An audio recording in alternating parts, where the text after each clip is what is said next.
আসসালামু আলাইকুম। একটা অত্যন্ত জনগুরুত্ব সম্পন্ন বিষয় নিয়ে কথা বলবো। যারা আমার কথা শুনছেন তাদের সবাইকে আমন্ত্রণ জানাচ্ছি। সবার জন্য শুভকামনা। আমরা জন্ম নিয়ন্ত্রণ বিষয়ে কথা বলছি। আমরা দেখেছি মানব সভ্যতার জন্যে নানা সময় নানা রকম থিওরি কিন্তু জন্ম নিয়ন্ত্রণ নিয়ে প্রচলন ছিল। ডিপেন্ড করছে আমাদের পৃথিবীতে আমরা যে মানুষের জন্য যে খাবারের ব্যবস্থা, সেই ব্যবস্থাটা করতে পারছি কিনা। ম্যালথাসের একটা মতবাদ আছে, যে মতবাদ অনুসারে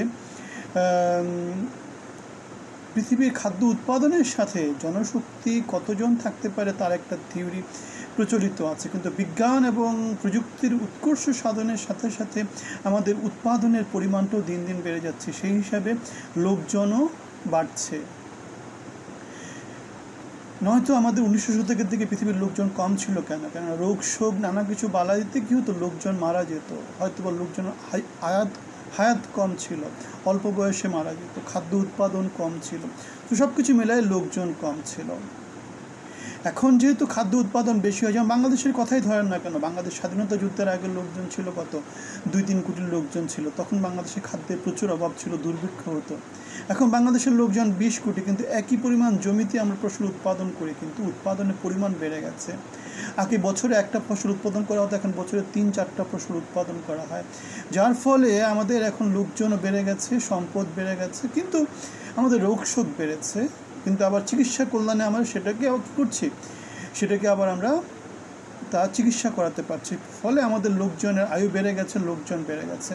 এখন জন্ম নিয়ন্ত্রণ বিষয়ে আমরা দেখতাম 90 শতকের দিকে, আমাদের 90 সালের দিকে, 1990-তে আমরা কী দেখতে পেতাম, 2টি সন্তান যথেষ্ট, 1টি হলে ভালো হয়। চীনে ছিল 1 সন্তান নীতি ফলো করা হতো। কিন্তু এখন সভ্যতার উন্নতির ফলে, মানুষের প্রজনন ক্ষমতা কমে যাওয়ার ফলে এখন আমরা দেখতে পাচ্ছি নানা দেশ পৃথিবী থেকে বিচ্ছিন্ন হয়ে যাচ্ছে, নিশ্চিহ্ন হয়ে গেছে নানা প্রজাতি। এখন মানুষের মধ্যেও অনেক জাতি গুরুত্বের লোকজনের লোকসংখ্যা কমে যাচ্ছে, তারা পৃথিবী থেকে নিশ্চিহ্ন হয়ে যাচ্ছে। যেমন জাপানিদের কথা বলতে পারি, জাপানিদের লোকজনের মধ্যে এখন সন্তান নেওয়াতে অনীহা দেখা দিয়েছে, ওখানে বয়স্ক লোকজনের সংখ্যা দিন দিন বেড়ে যাচ্ছে। বাংলাদেশে এখনও তরুণ সমাজের সংখ্যা বেশি, যেটাকে বলা হয় ডেমোগ্রাফিক ডিভিডেন্ড। আমরা সেই সুযোগটা নিতে পারিনি, সেই সুযোগটা নেওয়ার আমাদের এখনও মোটামুটি 15 বছর সময় আছে। আমাদের তরুণ জনগোষ্ঠীকে আমাদের কাজে লাগাতে হবে, কিন্তু সেটা আমরা করছি না। আমরা তাদেরকে রাজনীতির পথে ঠেলে দিচ্ছি, যেখান থেকে ফিরে আসার কোনো উপায় নেই, এবং যে জিনিসটা হচ্ছে মোটামুটি পচে যাওয়ার, নষ্ট হয়ে যাওয়ার একটা পথ। যেটা নিয়ে কথা বলছিলাম, যে জন্ম নিয়ন্ত্রণ। জন্ম নিয়ন্ত্রণ জিনিসটা চীনে 1 সন্তান নিতে ছিল, মুসলমানদের যেটা ছিল যতজন নিতে পারে আল্লাহ, সেই জিনিসটা মানে সন্তান দিয়েছে আল্লাহ, খাওয়াবে আল্লাহ, এরকম একটা ব্যাপার স্যাপার ছিল। তখনকার দিনে ওই ফিলোসফিটা যুক্তিযুক্ত ছিল, কেন মুসলমানের সংখ্যা কম ছিল, সুতরাং সংখ্যা বাড়াতে হবে, সেই জন্য প্রজনন জিনিসটা অনেক ইম্পর্টেন্ট। সারা পৃথিবীতে মুসলমানরা যেহেতু এই থিওরিতে বিশ্বাস করেন, সুতরাং মুসলমানদের সংখ্যা সারা পৃথিবীতে যে হারে বাড়ছে, অন্যান্য ধর্ম জনগোষ্ঠীর সংখ্যা সেটা বাড়ছে না। তারপরেও দেশ জাতি অনুসারে নানা জায়গাতে নানা রকমের জন্ম নিয়ন্ত্রণ পদ্ধতি ফলো করা হয়। আমেরিকাতে যেটা হচ্ছে, আমেরিকার প্রেসিডেন্ট ডোনাল্ড ট্রাম্প খুব সাম্প্রতিক কী বলেছেন, একটা ঘোষণা দিয়েছেন, 6 বা বেশি সন্তানের জননীদের তিনি কী করবেন, জাতীয়ভাবে পুরস্কৃত করবেন। ডোনাল্ড ট্রাম্প এই কথাটা বলেছেন। আর তার মন্ত্রী পরিষদের অন্যতম নীতি নির্ধারণী পৃথিবীর শীর্ষ ধনী এলন মাস্ক কী করেছেন, তিনি তো 14 সন্তানের জনক, তিনি অলরেডি তার স্পাম যেটাকে বলে সেটা তিনি সবাইকে দিয়ে বেড়াচ্ছেন এবং দিবেন, এমন একটা ঘোষণা দিয়েছেন। তিনি চান পৃথিবীতে মানব সভ্যতা হুমকির সম্মুখীন, যে কোনো সময় যে কোনো কিছু হয়ে যেতে পারে, সুতরাং প্রজনন অনেক বেশি গুরুত্বপূর্ণ। আর আমরা জানি মানুষ হিসাবেও তো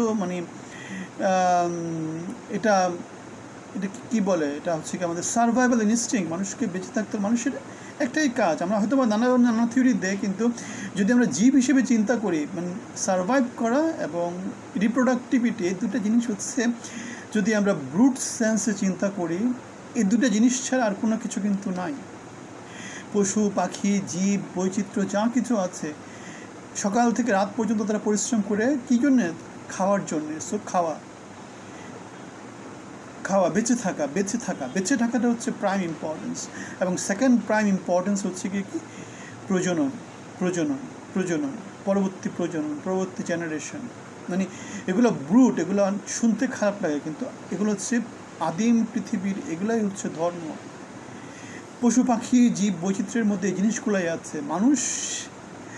বানর থেকে উৎপত্তি, মানুষও এককুশি প্রাণী থেকে উৎপত্তি হয়েছে না, মানুষও ওয়ান কাইন্ড অফ প্রাণী। সো মানুষকে ওই প্রাণীদের মতো চিন্তা করলে ওটা ছেড়ে কিন্তু অন্য কিছু চিন্তা করা, হয়তো আমরা নিজেকে সভ্য বলে অনেক কিছু বলি, ঠিক আছে, কিন্তু আমরা যেহেতু এককুশি প্রাণী থেকে পৃথিবীতে প্রাণের উদ্ভব হয়েছে, বিজ্ঞান আমাদেরকে সেটাই বলে, বানর থেকে বিভাজনের মাধ্যমে, বিবর্তনের মাধ্যমে মানুষের উৎপত্তি। সুতরাং প্রাণী জগৎ যে জিনিসটা ফলো করে সেটা আমাদেরও ফলো করতে হবে। যেমন খাবার না খেলে আমরা কি করি? পাগল হয়ে যাই। খাবার না খেলে আমরা কি হয়ে যাই? পাগল হয়ে যাই। অনাহার অর্ধাহারে লোকজন জীবন দিয়ে দেয় না, 2 টাকা পাওয়ার জন্য কি হয়ে যায়? নিজের গায়ে বোমা লাগায় নিজেকে উড়িয়ে দেয় না। এই জিনিসপত্রগুলো হচ্ছে খাবার। তাহলে খাবার হচ্ছে বেসিক নেসেসিটি। আরেকটা নেসেসিটি হচ্ছে নিজে সার্ভাইভ করা, আরেকটা হচ্ছে প্রজনন, নিজের উত্তর প্রজন্মকে কী করা? তৈরি করা, তাদের সংখ্যা যত বাড়ানো যায়। শুনতে খারাপ লাগলো, এটাই সত্য মানব সভ্যতার ক্ষেত্রে।